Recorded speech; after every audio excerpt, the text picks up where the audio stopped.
Hello, everyone, and thank you for attending today's webinar as we look at the path to the cloud and the role of the network with Juniper Networks and, of course, DCD. Thank you so much for joining today. Look, everything is moving to the cloud, or is it? In fact, many applications are far from the cloud ready, and some never will be. It's those legacy applications again, folks, and Andy's going to touch on it today. But almost every new application will be cloud-enabled.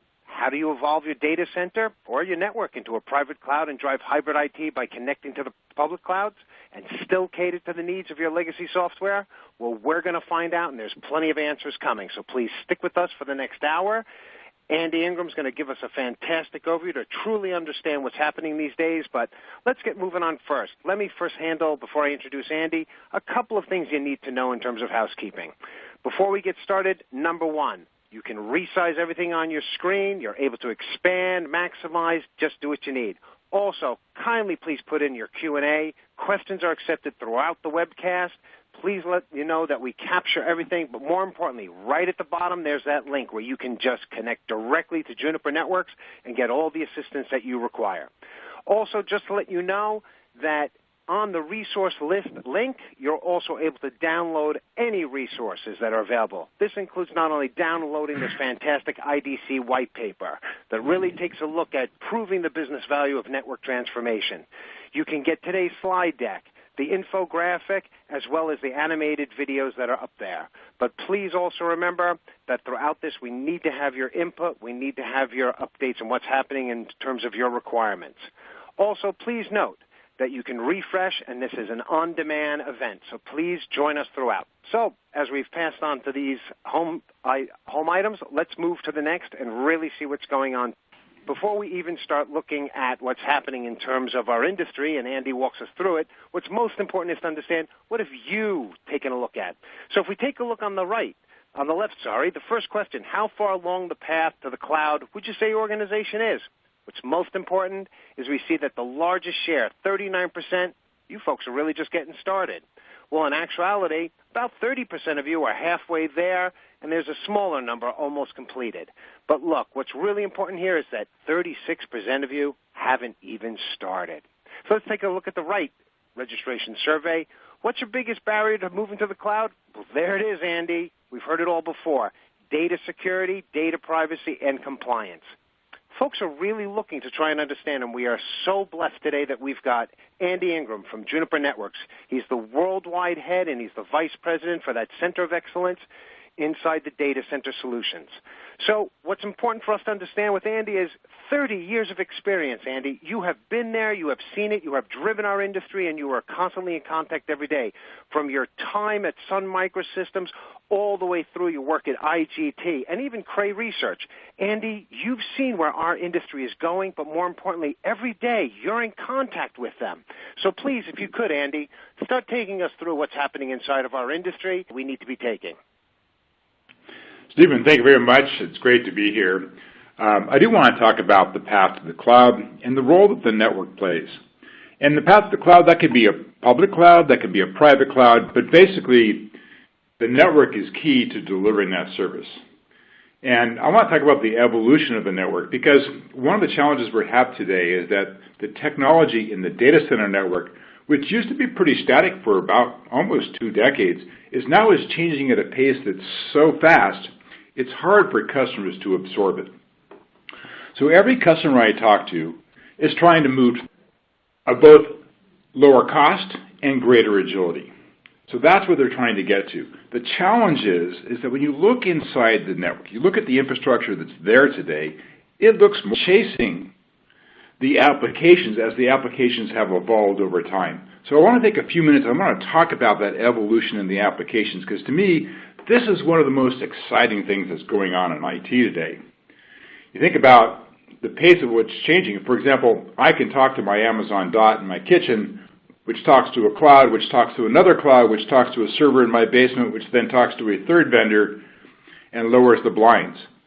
The fact that that's possible to do is amazing. And it's because the apps are being built in a new way. But that's creating challenges to the infrastructure. So let's go through and take a look at this. It used to be, I can remember when applications were built as client server, right? So applications were clean silos We put a PC in front of the mainframe or the server application that was client-server, and that was a big step forward. But then the Internet came along, and instead of talking to a few hundred users, I could be talking to thousands or millions of users.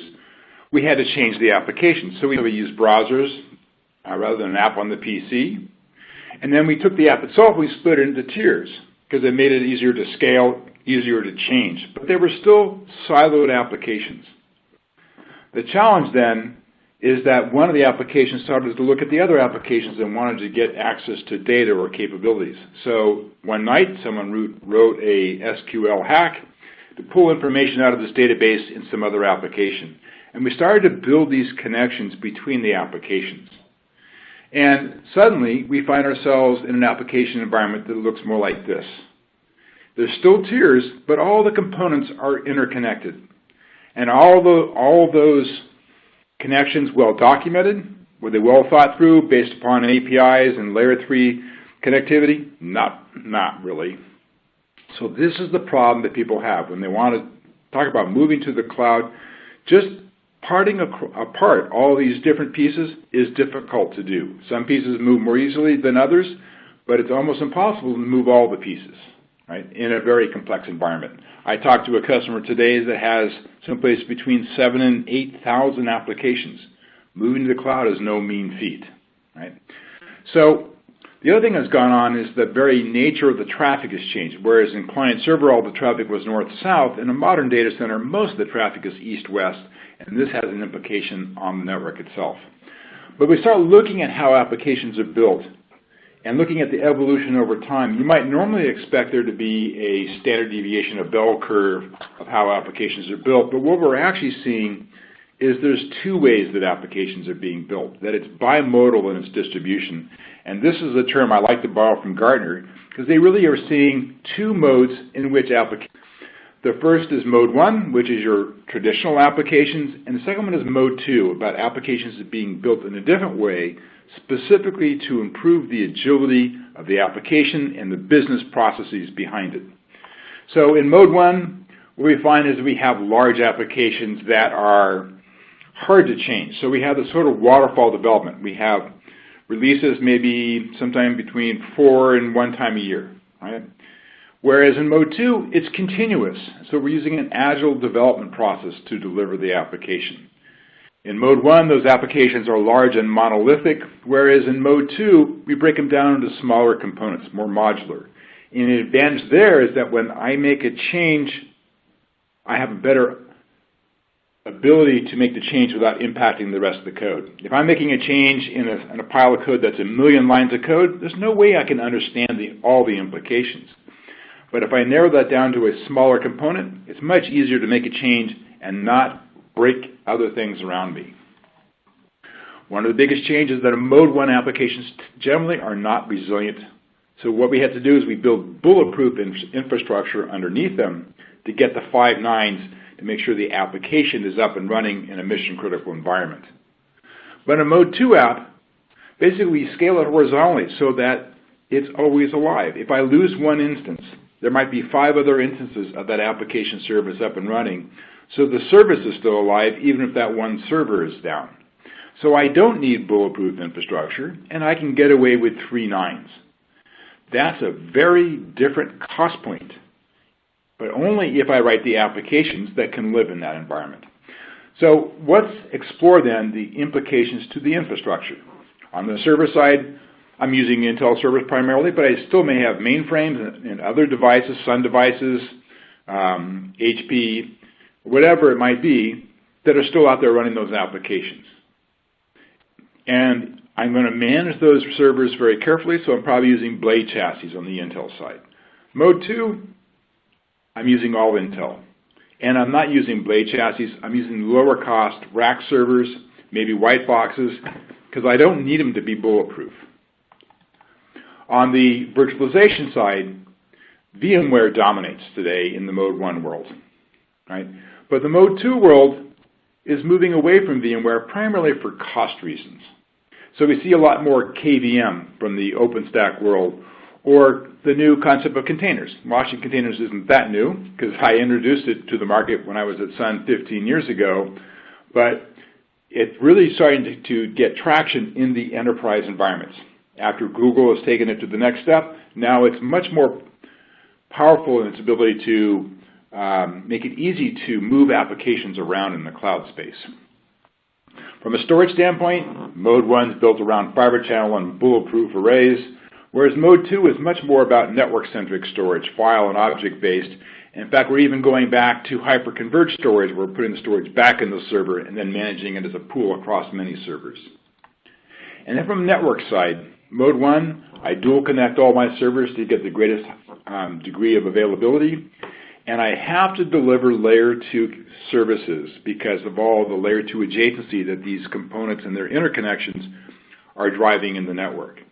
But our pure Mode 2 application, I don't need that resiliency, so I have a single connect all my servers. I basically cut the number of ports down by half, and I build it so it lives in a layer 3 world. In fact, a pure Mode 2 application doesn't even need virtualized networks.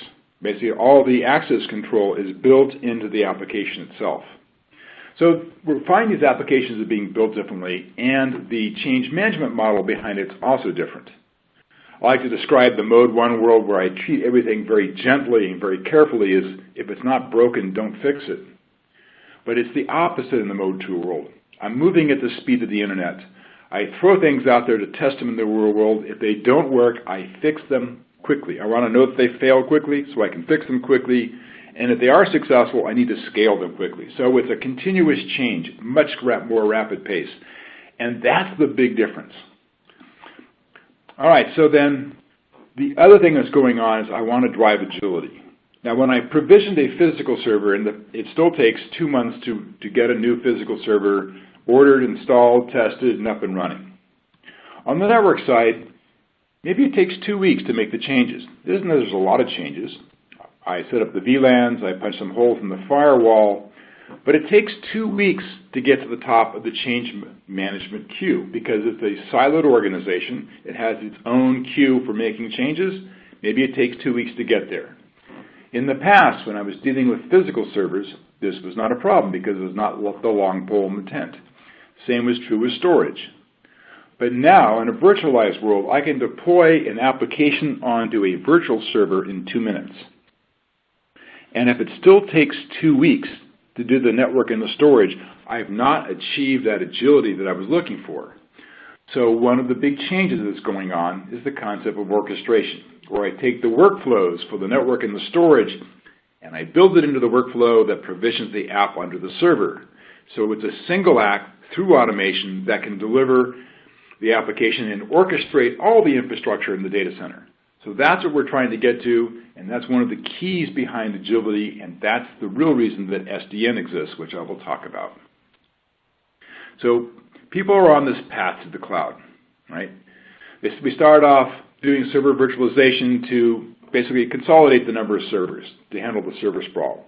Then we realized that this gave us a higher degree of agility, so we started to do automation and orchestration around the server. But people want to get now to the concept of a self-provision cloud, where the developers or even the users can deploy the applications under the auspices of the experts so that we can get the applications up and running faster. And whether those are a private cloud or a public cloud, it shouldn't make a big difference. But that's going to require orchestration. So in this path to the cloud, what is the role of the network? Well, of course, in the digital world, the network is what connects the services, the data, to the users, to the consumers of it. And without the network, none of this would actually work. So essentially, the network is the foundation of modern cloud in the modern data center. And like the foundation of your house, it's working best when you never have to think about it. We don't want the network to get in the way of what you're trying to get done. So a network must deliver 3 things.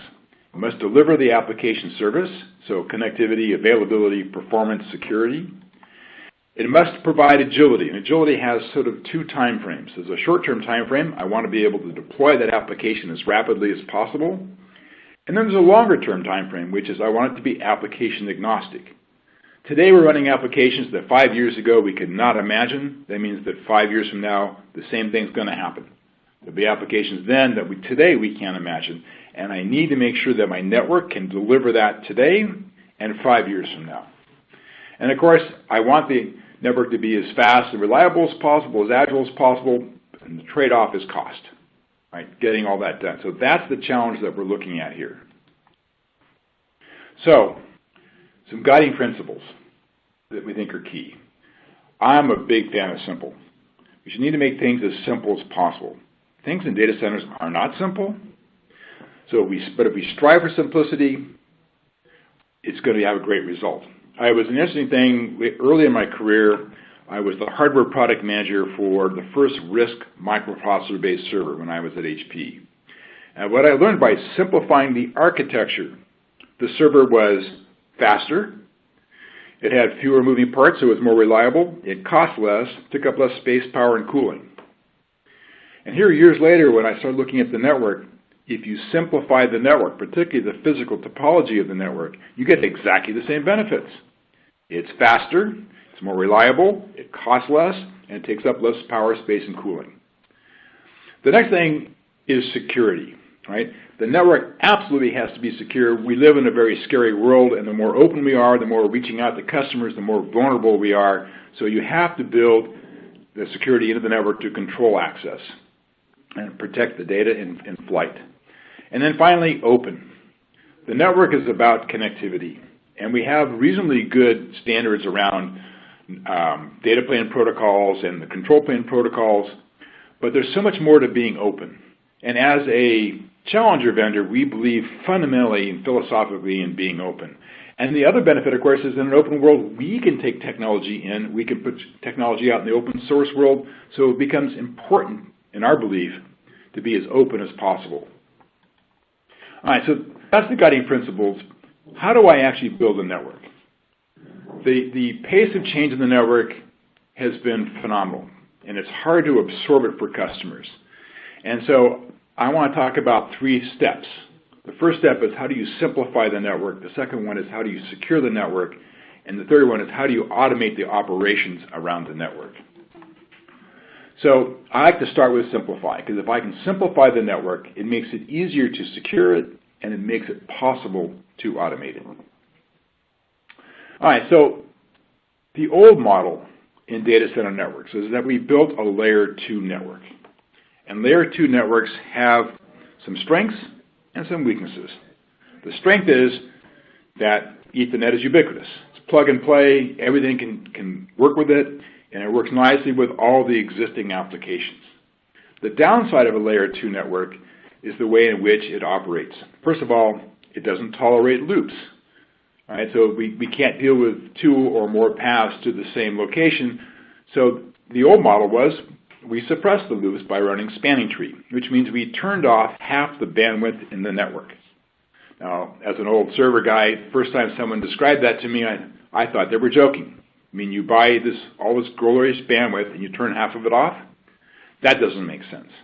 The other thing that goes on is that a layer 2 network is essentially a set of autonomous devices that are managed independently. And they cooperate with each other by communicating addressing information through the data plane. Essentially, they yell at each other. Anybody seen this? And then that behavior is tolerable in a small network, but it doesn't work in a big network. So essentially what we're doing is we're taking lessons from the wide area network for how we build the internet, and we're building coherence into the network. And there's 2 aspects of that. The first is a control plane. And the control plane will suppress loops in a more intelligent way so I can use all the bandwidth, and it passes addressing information in a much more efficient, much more effective way, so I'm not using broadcast storms across the network. And then second is there's a common point of management. Right? So I'm managing as a single system. It's not a single point of management, but by managing as a system as opposed to a collection of devices, I can get a much better result, and I can use automation much more effectively. So given that, there's 3 things we have to get right when we simplify the network. The topology, the building blocks we build the topology out of, and then how we build a coherent architecture on top of this. The old model is we used a tree structure, and the concept of a tree structure came from the local area networks, and when Ethernet first showed up in the data center, that's how we built the network. The problem is In a world where the traffic is trying to go east and west, not north and south, this is a very inefficient architecture. I can get different latencies, and that has a dramatic impact on the performance of the application. And if I try to manage locality, well, the problem is when I have, say, 5,000 applications, that's too hard. Or if I have applications, the little pesky things can move around today using vMotion. So managing locality is not a good thing. So what we did is we took another lesson from the wide area network, and we used what's called a Closs design. Charles Closs was a PhD at Bell Labs, and in 1953 defined how to build a non-blocking analog phone network using a minimum number of nodes. And in the data center, this manifests itself as a spine and leaf. And in the past, it was hard to do this because we didn't necessarily have the ASIC density to build the spines in the picture you're seeing here. But that's now past. We can absolutely do that. So every new data center is being built as a spine and leaf. Even if you go to the data centers the scale that Google and Amazon do, essentially they are a Closs design. They may be a 5-stage Closs, but they're still a Closs design.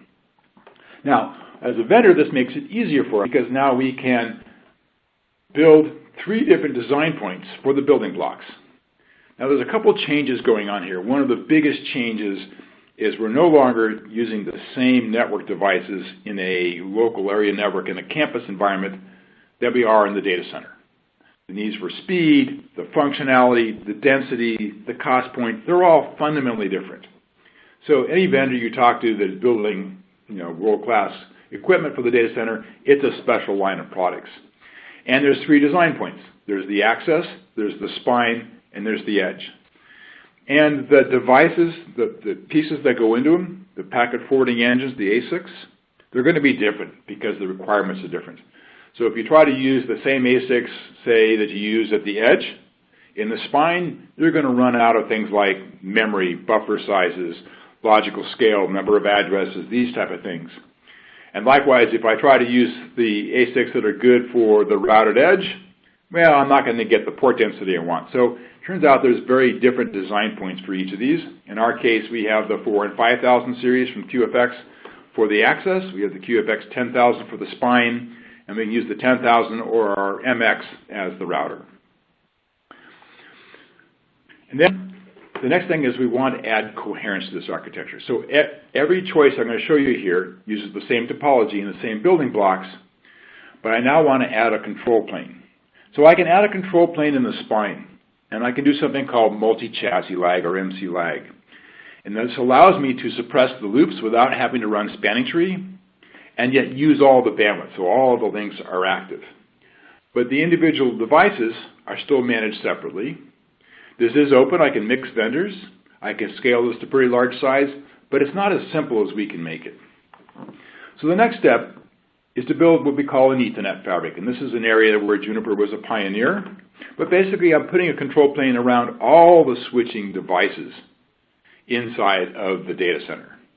And if done properly, this is your simplest design, right? Because it ends up being self-provisioning.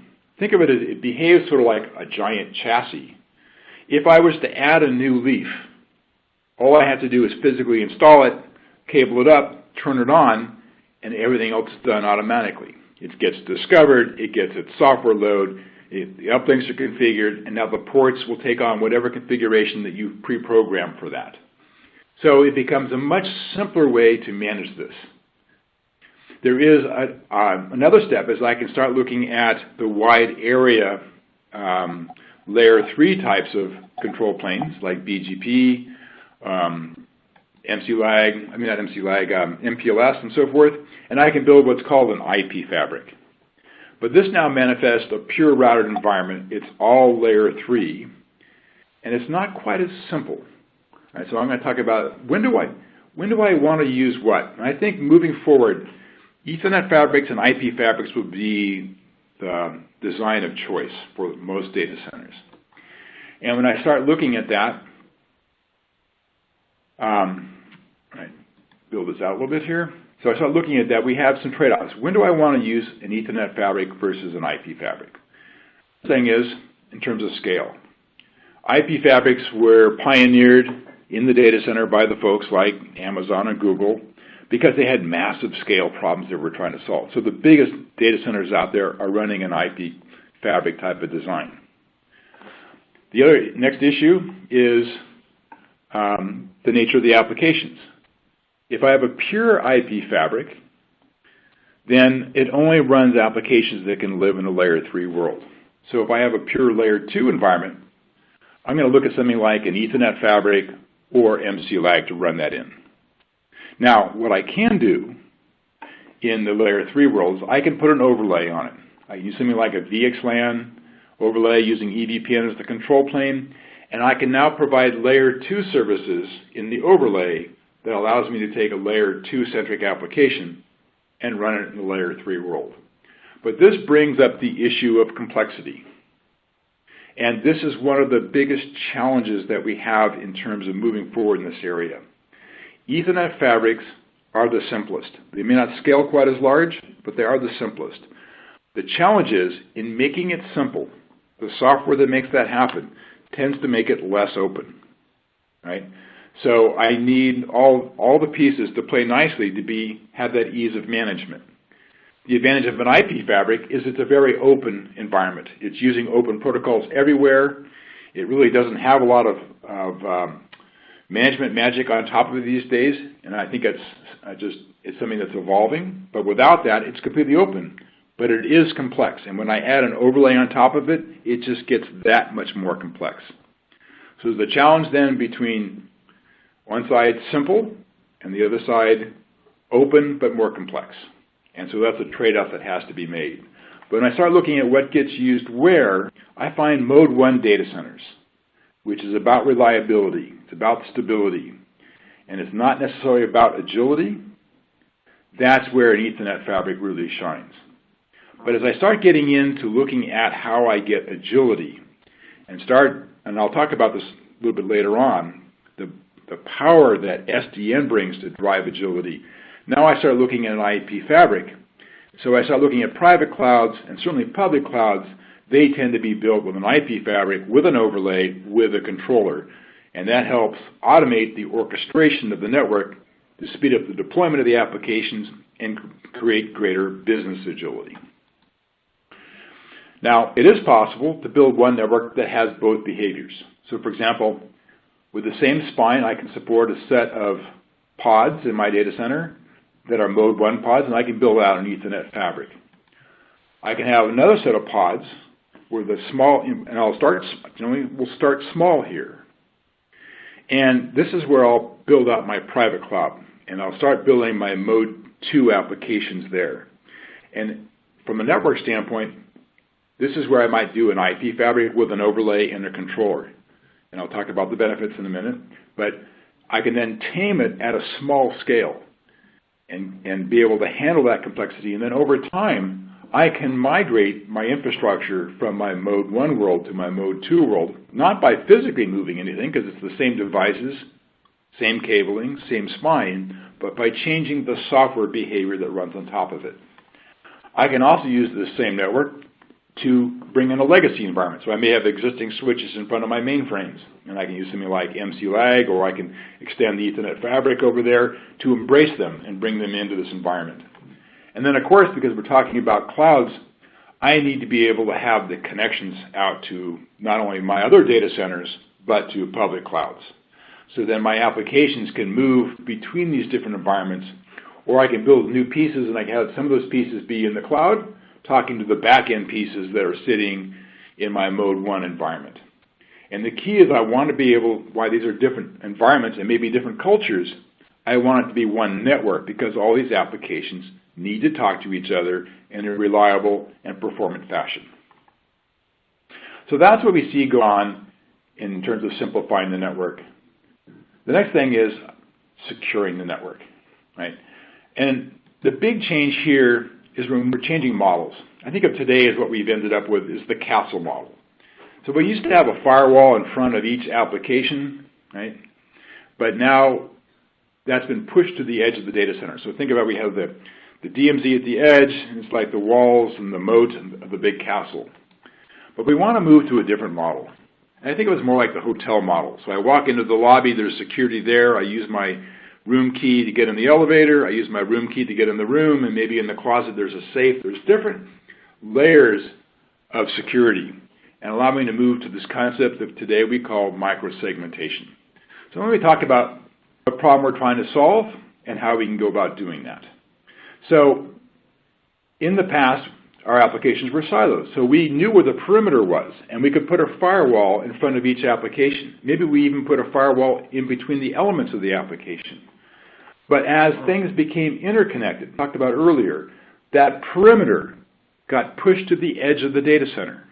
So now you have firewalls with a massive number of firewall rules into it.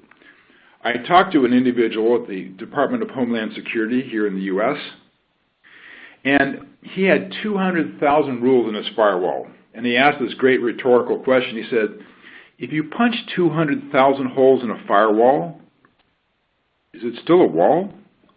No, it's more like Swiss cheese, right?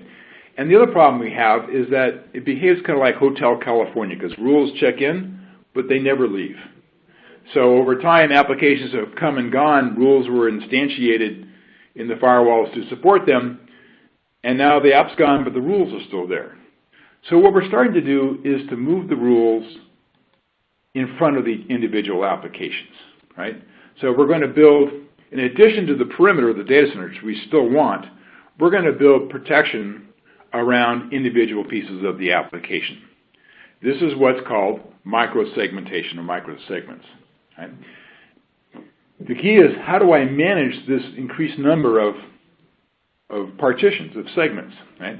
And their automation is going to make that possible. But we're going to have protection at the edge of the data center. So we're still going to have that physical firewall.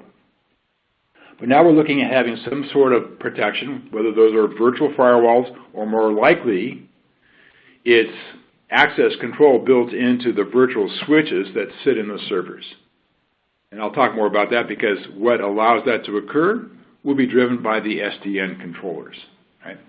We're going to have enforcement done in the switches. Right? So if something comes up, I can not only shut things down at the firewall level or at the virtual switch level, but also at the physical switch level to prevent things from propagating. I'm going to have a policy engine that controls all this, and it's going to be augmented by services in the cloud for investment protection and threat intelligence, these type of things. Actually, not threat protection and threat intelligence. So that's really what's happening there, but it's the microsegmentation, which is not really possible without automation, which brings me into my next discussion. And this is looking at how we automate the operations of not just the network, but deploying the applications under the network as well. So in a data center, there's 3 set tasks I want to automate. And the reason I automate things is it's going to give me some significant benefits. And I'll talk about that in a minute. But the old model was vendors would give me tools to manage devices.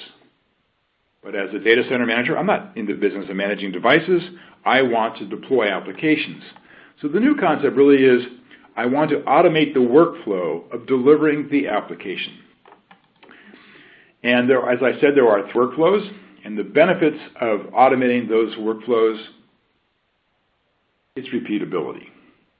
Carbon life forms inject more problems into the data center than any other source. More than 50% of the outages can be traced to that. Even simple things. So this happened the other day at AWS. Right? They're an extremely automated environment. No one's allowed to touch a CLI. But someone entered an alpha character in a field that was only supposed to be numeric, and it brought the network down. So that's not a good thing. So we're trying to avoid those kind of mistakes. And if we can, it makes it more reliable, more agile, and lowers the operating costs. In the 3 sets of tasks, there's the build and provision task, there's the operator monitor tasks, and there's the orchestrate tasks. Now, when I think of the things, the first 2 are really network-centric. I think of it as bottoms up.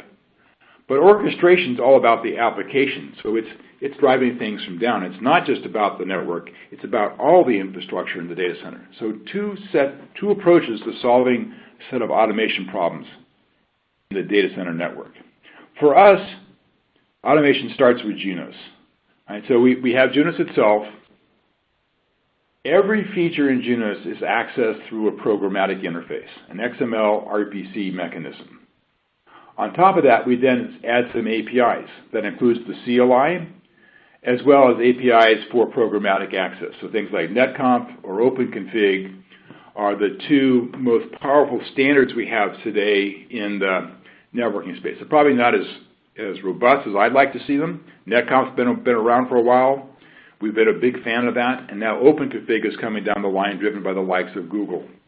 So we invite that kind of innovation because we like the open standards capabilities in the network space. On top of this, then, we add some libraries which allows us to access some of the new open source tools that are out there. This has been a nice evolution in the last, maybe 8 years. Instead of writing Perl scripts or using Java to write a lot of this automation, we can now use these tools that are coming out of the open source world that are specific around data center management. They started with the servers and are now branching out and expanding to include the network. The nice thing about these tools, they're simple to use and they're written at a much higher level of abstraction. So things like Ansible and the Salt Stack, Puppet and Chef, or just Python or Ruby code as well, much more powerful ways to get things done. I'm a big fan of Ansible and then Salt Stack coming up as an event engine. Very powerful. But that's built into Junos, and that runs in all our servers, switches, our routers, and our firewalls. Right? Then on top of this, how do I address the bottoms up? And really, my target is can I automate the 20% of tasks that take 80% of my time, freeing up my people to do something more important, eliminating the kind of mistakes that go along with it? And the answer is absolutely yes. In some cases, we can build that into the fabric itself. So an Ethernet fabric, properly designed, is self-provisioning. I don't have to do anything. It just does it for me. It's already built in. We can also use tools like Network Director. The advantage of Network Director is it knows a lot about the Juniper products. The disadvantage of Network Director is it only knows about the Juniper products. Right? And this is where the tools like Ansible, Salt, Python, Puppet, Chef come in. Again, very powerful. And we've helped customers do some very amazing things using these tools. We actually have built a test harness for a number of customers so that when they make a change in their network, they can run the test harness against every change and avoid the kind of mistakes before they do the commit. It's very powerful. Then, of course, we have orchestration. Orchestration is a different beast because it starts with the application and works its way down. And the first decision that has to be made is, how do you build the orchestration software? Probably the best answers out there in terms of functionality have been written in-house. And AWS or Amazon probably is the poster child for that because once armed with my credit card, I can go in and provision a virtual machine in just minutes flat. It's very powerful. But then most customers aren't Amazon. They aren't software shops trying to build these things. So we're looking more for an off-the-shelf experience. The best off-the-shelf experience is and continues to be VMware. Right? It's a proven set of software to help provision applications onto servers. And in mode 1, it dominates how people are provisioning things. There are two downsides to it. It only provisions things on the ESXi, so it's very specific to a VMware environment and doesn't do bare metal or Linux, these type of things. And then second, VMware is very proud of their software, so it's expensive. And so we've seen people, as they start building out private clouds and certainly public clouds, they're looking in other directions to get that done. One of the directions they've been looking for some time now is OpenStack. But I describe OpenStack as an IKEA moment. Right? So some assembly is going to be required. In fact, a lot of assembly is required. So it's sufficiently complex that it's not easy for people to stand up and operate, particularly or to upgrade over time. And really what we have here is an open source community that's trying to emulate AWS. They really are trying to do everything that AWS has done in their environment and deliver that through an open source model. And where they succeed is in innovation. Where they struggle is in integration. And now, Red Hat's have come a long way to try to integrate that in, but it's not clear that the model is going to be successful over time. I actually have a bit more excitement around containers.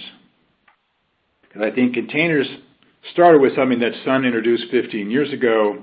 It was then enhanced through the minds of the guys at Google, who allowed you then to have library sets that were integrated specifically for the application.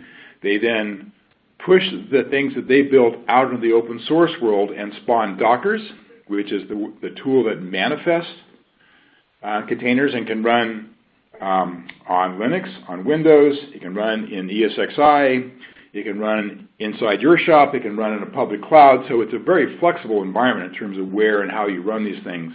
And then Kubernetes is the orchestration environment that sits on top of that. And then we have folks like Red Hat who's coming along with their OpenShift and taking those two pieces and integrating it into more of an off-the-shelf type of experience. May not quite be there yet, but that's the direction it's headed, and I think that may be the future for a Mode 2 type of world. But I bring that up because it has an impact on what choices I make downstream. So the next thing is, can I orchestrate the network? Can I virtualize the network in the same way that we virtualize the server and get the same benefits? Right?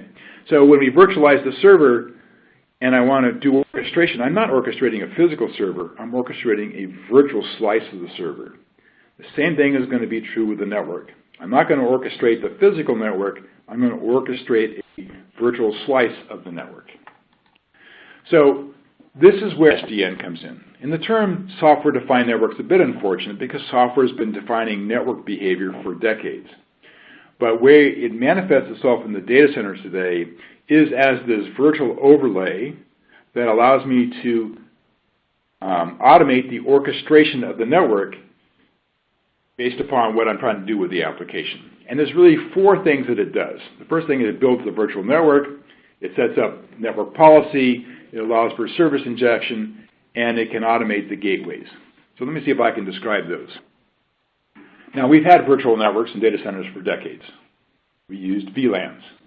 The challenge with the VLAN is that the endpoint of the virtual network, of the tunnel that we're going to build, is not the application. It's actually the physical network itself. Right? So that's the endpoint. So when I deploy an application, I have to define the VLAN as a separate act. I can use automation to tie them together, but it's in fact a separate act. If I move an application, I have to make sure the VLAN is defined in that new physical location. The third most popular reason that vMotion fails in the real world is it moves someplace the VLAN didn't exist, and of course then the app stops running. And if I delete the application, well, I have to go back in and delete the VLAN separately. But in this new world, we're using a technology called VXLAN. And basically what it does is it starts the tunnel at the virtual port. And that virtual port is connected to the container that contains the application. I've now taken the endpoint, which in this world is called a VTEP, virtual tunnel endpoint, and I've connected it to the application. And the software behaves that way as well. So when I deploy the application, the virtual network automatically instantiates itself in the network. And if I move it, the endpoint automatically moves with it. And if I was to delete this application, well, the virtual network would go away. So it's inherently much more effective in how it behaves. So then I can create a red network and a green network. And what goes in there? I'll let the developers decide what pieces of their application they want to put in the virtual networks, because traffic within these networks can be communicated in an unfettered fashion. But in terms of network policy, the default policy is that no traffic can move between the red network and the green network. And in new applications, who would know what traffic should be moving between them? Again, it's the developers. So the developer can define, I want this flow to occur. And it goes in this direction. Here's the egress point and the ingress point. And then I can inject services into it. So I can have some predefined services like firewalls, IDP devices, load balancers, NAT, WAN compression, these type of things. And I can decide which of these services I want to inject in these flows and in which order. That's something called service chaining. And all this can be defined up front. Then when the application gets deployed, the network automatically behaves in the right fashion. So I have now completely sped up the speed at which I can orchestrate the network. Now the last benefit of this environment are what we call gateways. And the gateway is what allows me to connect to the rest of the world. So what we're essentially doing is we're building a VXLAN tunnel between two different virtual switches or virtual ports, right? And it's going to run across the physical network, which we call the underlay network. It can be any devices that can pass Ethernet, so that's the good thing. It's not particularly picky about what it is.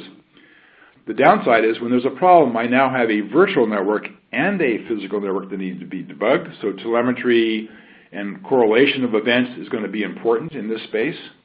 But now what happens when I have a bare metal server, right?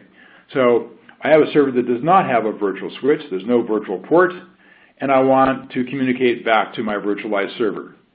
Well, one way to do it is to run it to a software gateway and back down to a bare metal server. This is what was being pushed by VMware for some time.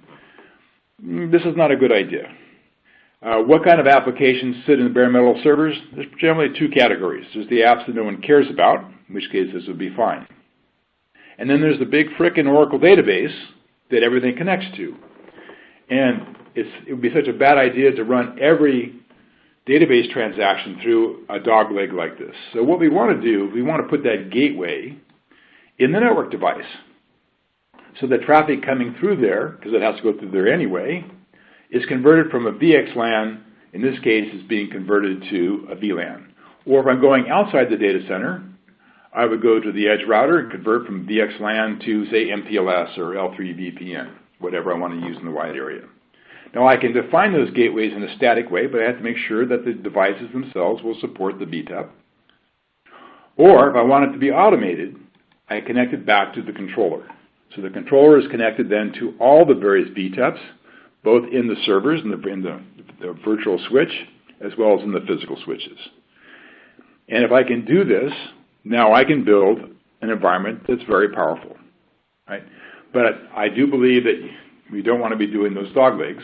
And I think the good news with NSX is they've moved forward now and opened up the APIs to their controller, so we can now attach at least the L2 VTEPs into the NSX controller.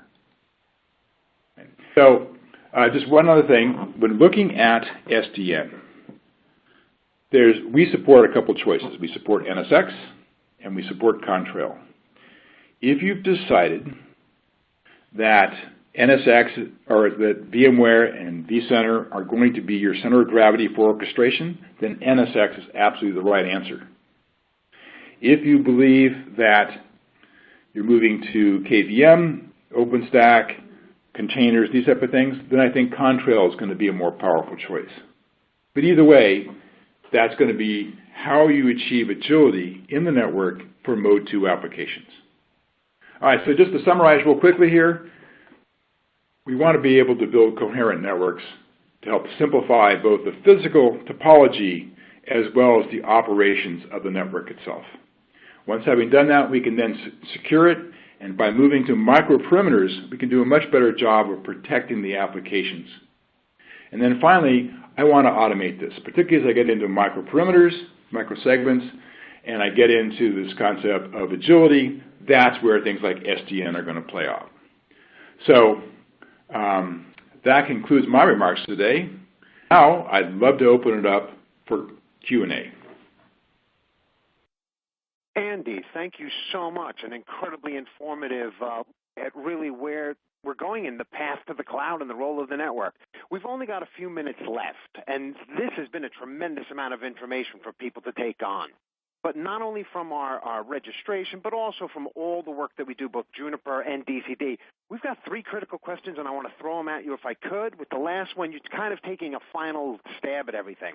Number 1, really, Andy, the big question is, it's all about that Mode 1 right now. People are asking about legacy applications. I know you covered it, but a lot of folks can't change these applications for several years, or they're trying to deal through it. Could you just give us a handle on what we need to be thinking about quickly and how we can start moving towards dealing with these legacy applications? Please, Andy.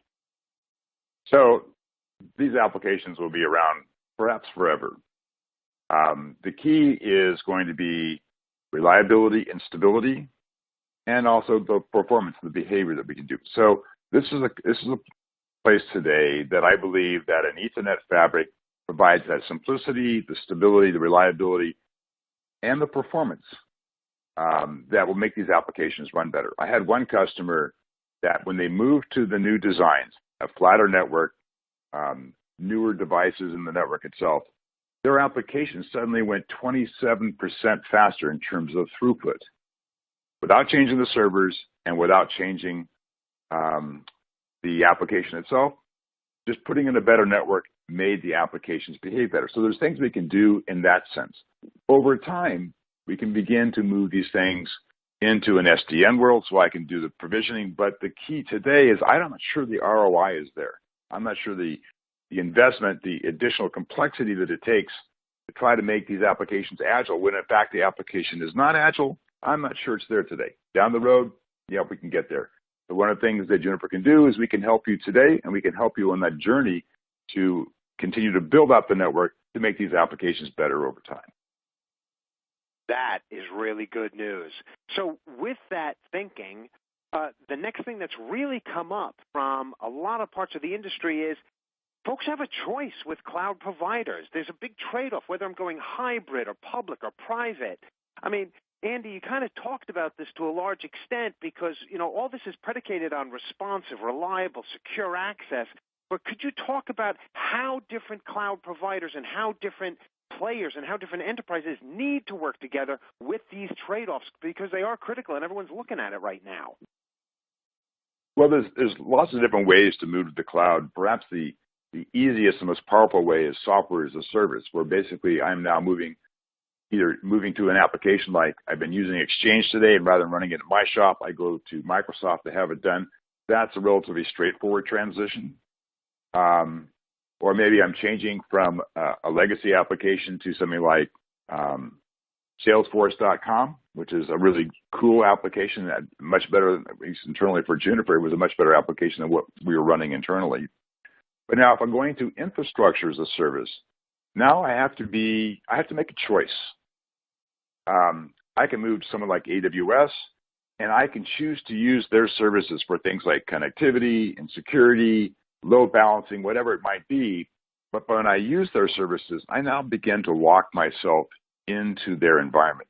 So it's easier, but it is a bit of a lock-in. I could take a different choice, and this is something that Juniper can help you with, to look at how I can bring my own connectivities and security services, put them together, and then I can put them, particularly if I'm using something like Docker, which is incredibly portable across these different environments. So then I can put my application in AWS, and then I can decide perhaps down the road I want to move it somewhere else because I'm going to get a better price, or it's going to be a little bit better latency, whatever it might be, and I can begin to move it around these different infrastructure as a service providers. There is a choice whether I want to manage those services myself or just push it off and have the provider provide it to me. Andy, one of the things that you just brought up, and many folks are a little bit worried about, is that lock-in. And at the same time, Andy, there's this tremendous pace of change. I mean, it's just accelerating.